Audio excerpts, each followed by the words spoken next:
Okay, so I'm trying to replace these down here. That's the inner tie rod for the front steering, and I don't have any access to get down there to it. And this wrench, as you can see, I can't get it on there, and it's hitting the engine. So here's the inner tie rod, and this is my tie rod tool, but you can see it's not long enough for this style tie rod. So I've looked up online. There's a tool that I can buy, but it's a few days out, and I'd like to fix this today.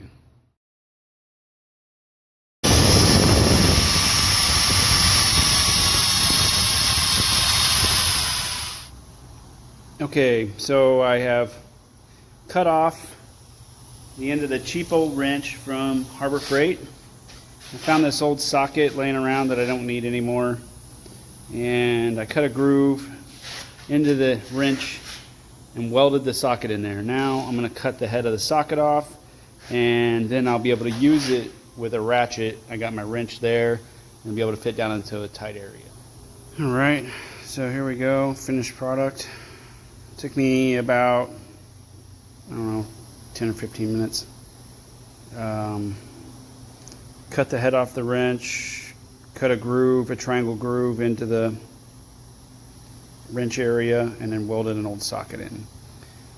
This tool is available online for like $50 at a cheap price, or they go up from there to even up to like 150 bucks. But it's called a crow's foot, and I put a 1/2-inch drive on it. So now what I can do here is just take my ratchet and put it in there, and now I have an access to get down into the tight area of where the tie rod is.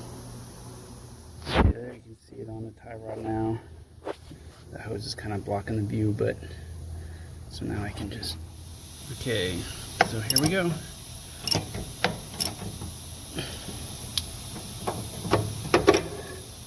Kind of hard to hold the phone and do this at the same time, but not too bad. Working pretty good.